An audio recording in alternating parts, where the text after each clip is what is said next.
กินซอยจุตับหมูเด้อแล้วก็ซีนหมูนี่น้องๆ2 คนนี้เพิ่นจะมากิน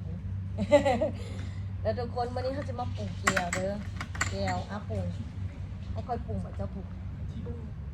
เจ้าที่ปรุงวะปรุงวะไหมเนี่ยทุกคนจะปรุงแก้วเด้อ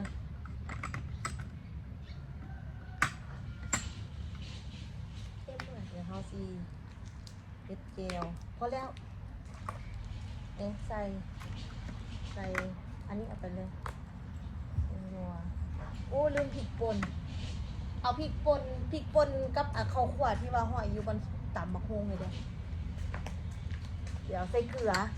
เดี๋ยวไปเอาข้าวคั่วกันทุกคนลืมเอาข้าวคั่วครับว่าน้ำตาล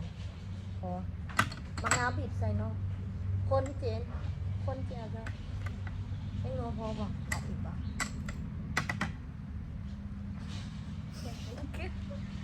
เอาแก้มเขาก็จะมีสลัดและกะหอมเป๋หอมป้อมแล้วก็กะหล่ำนี่มาแต่เช้าเลยทุกคนน้องๆคนอยากว่าฉันเพราะว่าอยู่บ้านมันกินตลอดอยากเขาก็เลยมาจัดให้น้องกินเอาหมูบอกเอางัวมาจะเอาหมูมันมา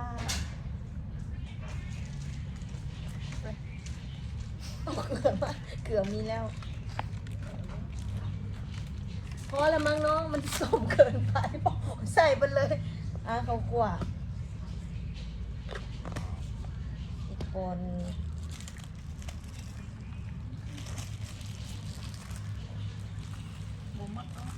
เบลเลอร์มันเผ็ดคนเลยเอามันคนก็ได้คนเดี๋ยว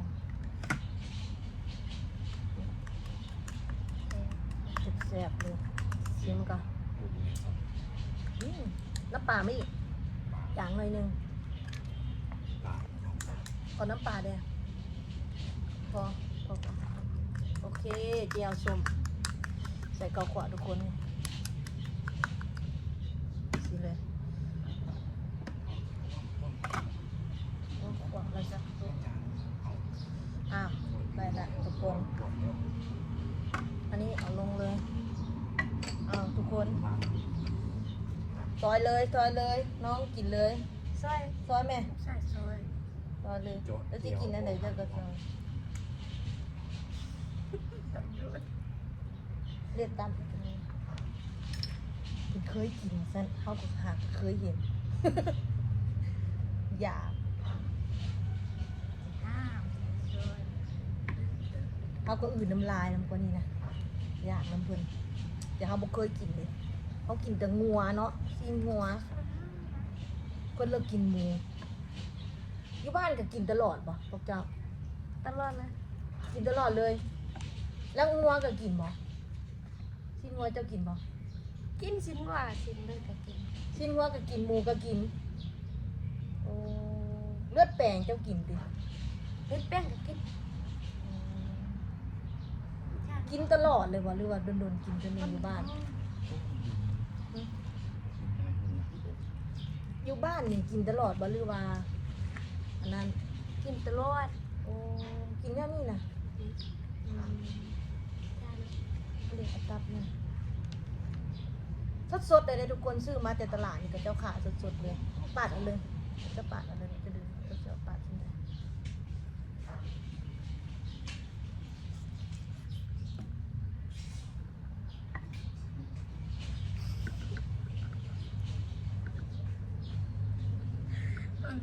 คนงานมาสวยบางๆนี่คือจะสวยไงล่ะนี่น่ากลัวฉันกลัวเธอนะเป็นต้นน้อยๆก็ได้ว่า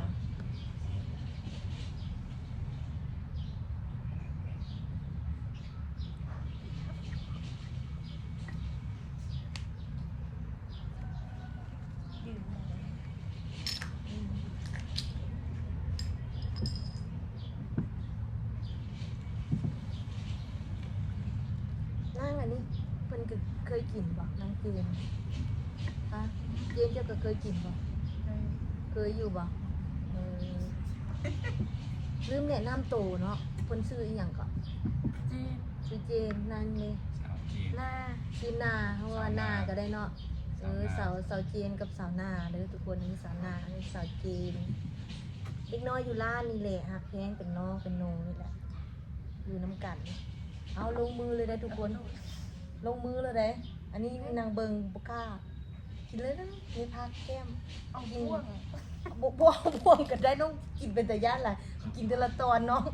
ใจเย็น ที่สุด ๆใส่บ่วงเลย กินละตัวดีกว่า อืม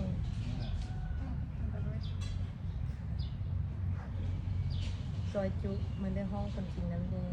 มานากินน้ จำหลายๆรสเสียนมกินนะ ำ แล้วให้เพิ่นเบิ่งเลยให้เพิ่นกินเพิ่นเบิ่งเลยอืมกินแล้วเป็นนั่นไงล่ะบอกเลยเด้อรสชาติได้เลย มันก็เป็นการ มันก็คือกินอยู่บ้านอยู่บ่รสชาตินึงหรือว่าต่างกันที่นี่มันก็สดอยู่เด้อเป็นได้ไดคือกันกับเคยกินอยู่บ้านมันหรือว่ามันต่างกัน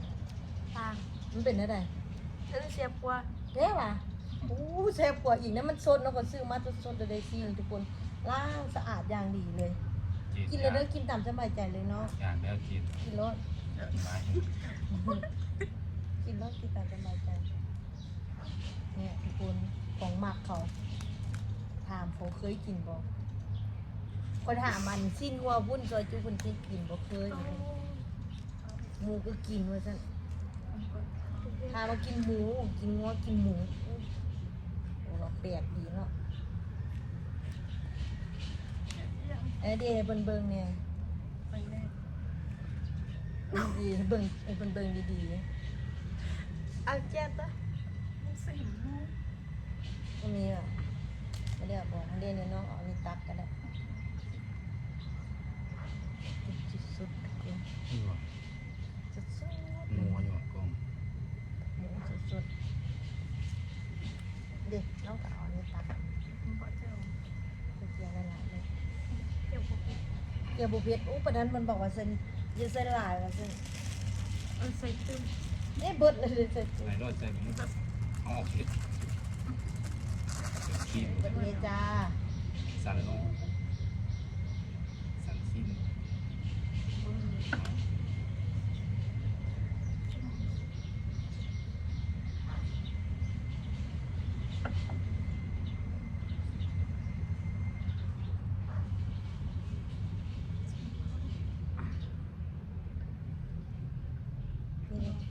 นี่พักนี่กับกิน คือเงียบจะลงกันแน่ กินพักอันนี้ใส่อย่างนี้ล้มกันก็ได้เลยดิจุเงียบหลายเดี๋ยวเพิ่นเหงาเดี๋ยวคนเบิ่งเนี่ยสิรับก่อน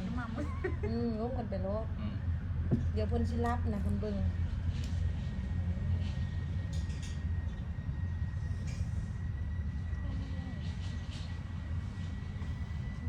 cái mâm trên này ยืนให้เพิ่นเบิ่งเอาเตียงกอง đang béo đi เดี๋ยวเพิ่นเห็นมันจะเป็นใจนี่ทุกคนทางนี้ไผกินบ่มันไผกินจุหมูเนี่ยล่ะพิมพ์มาบอกหน่อยเด้ออันนี้มาบอกเพิ่นเลยพาเพิ่นไปกินน้ำบ่ โสดบ่สองคนนี่หรือว่ามีแฟนแล้ว sốt โสดแท้บ่นี่เดียวโสดบ่อย่าตัวเพิ่นได้ tua บ่ตัวแท้ sốt thế อืมโสดอีกอันหนึงพวกเจ้าโสดอีกเด้อ mà đây จีบเอาเด้อพวกเจ้าเด้อ mà đây còn ออกเผ็ดออกเป็น FC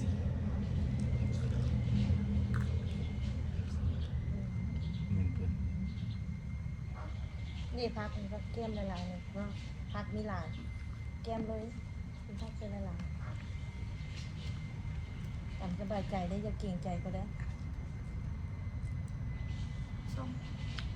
แก้วเจ้านี่พอดีบ่คำจะบ่พอหยังจะกระเติมเอาเด้อน้ำปูน้ำปลาอืม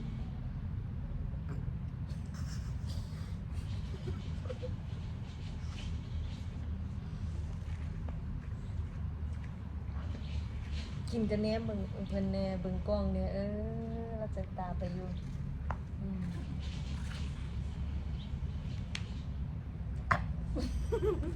สมัครน้ำมูมี่โอ้น้ำไม่คนเนี่ยเอาน้ำอยู่ในห้องคนกินเลยบอสจะเป็นคนแข่งไหน จริงแซ่บวะ บอสจะเป็นคนแข่งไหน แกงเสียงคว้าง คนเชียงขวางโอ้บ้านเนี่ยอยู่บ้านเนี่ย อยู่บ้านก่อสร้างเมืองหนองแฮด โอเค ก็เพื่อ อันนี้เด่นนางอันนี้เด่น อยู่บ้านเดียว อันเดียวกันเอ้าแล้วเป็นพี่น้องกันบอส ลูกเอ้ยลูกน้อง เงินใกล้กันอืมน้ำภาษาบ้านเจ้าห้องเอียงไหนเอามามึงดูน้ำนี่บ้านเจ้าห้องว่าเอียง อม อมแปลว่าน้ำอมแปลว่าน้ำเลยทุกคนเอากินไปน้ำเลยเอาน้ำให้ละไปใส่ของน้ำบ่ ของน้ กินแล้วเด้อกินแล้วเด้ออืมเจ้ากินนี่หลีว่ะ ำอืม กินชากินไม่เสร็จ เจ้าเป็นเห็ดเจียวในนี้ว่าเราเจ้ากินเจะเห็ดเนี่ยเจ้าก้อยบางทีเจ้าเห็ดลาบเป็น เจียวลาบ แล้วเนี่ยได้จำกินอันนี้บ่ได้กินอันนี้บ่ จะได้จำ จำอันนี้คือกันบ่อื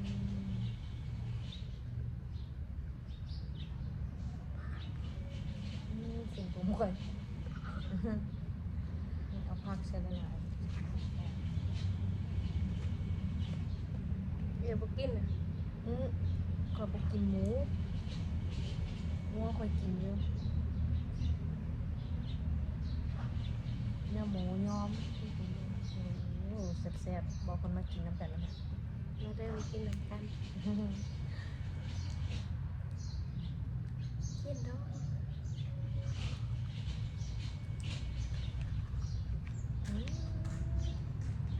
แซ่บเนาะเบิ่ง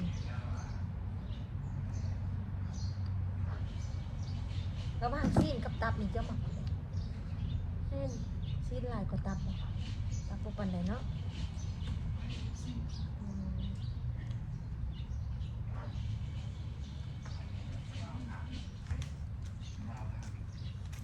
ไปใส่มาจ้า ไปของแม่ นี่ โอ้ยห้องน้ำมากินก็เด้อพวกเจ้าได้ไปเก่งใจเด้อ แรง กิน อันนี้ปัก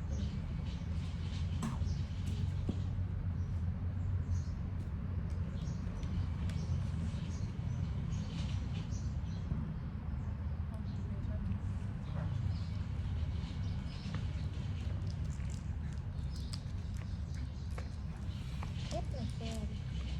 ลูกเป็นผู้แซ่บ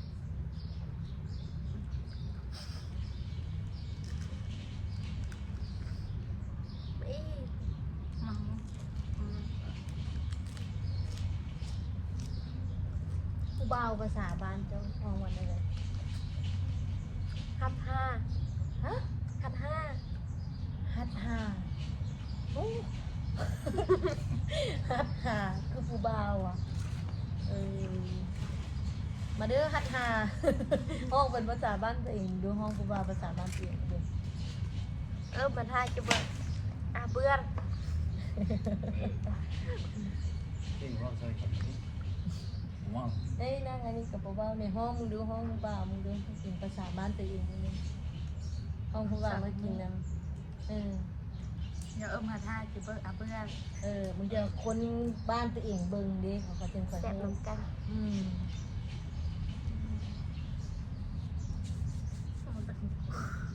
ตอนเป็นตาย่านเนาะ ตอนใหญ่ แล้วสายโหดเนาะจนย่านเจะเลยเด้ออืมเบิ่งไอ้เจียวเบิดก่อนซีนค่ะมึง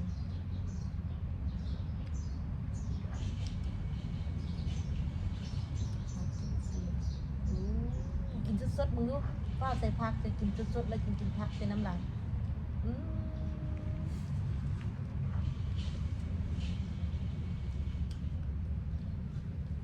แซ่บเนาะอืม อยู่ด้วย ระหว่างงัวกับหมูหมักกันเลย มู หมูเป๊ะเนาะ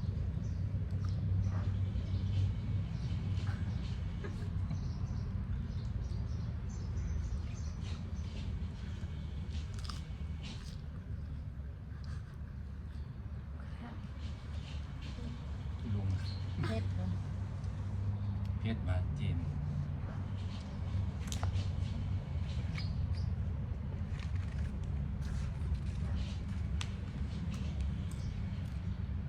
มาพูดละมั้ง แล้วก็อื่นน้ำลายน้ำได้อย่างแต่พอกินกะหล่ำแซ่บกะหล่ำบ้านเจ้าห้องเนี่ย กะปิ กะปิ กะหล่ำปี กะหล่ำปีโอ้เว้าก่อนภาษาไทยเนาะภาษาไทยก็ห้องกะหล่ำปีแม่นบอกทุกคนภาษาไทยก็ห้องกะหล่ำปีบอกสลัดเด้ แล้ว สลัดกับสลัดกินบ่ ซ้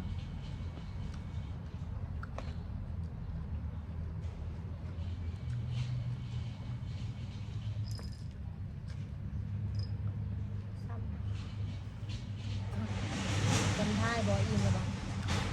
จำท้ายแล้วบ่ ำทำได้อีเมล อิ่มแล้ว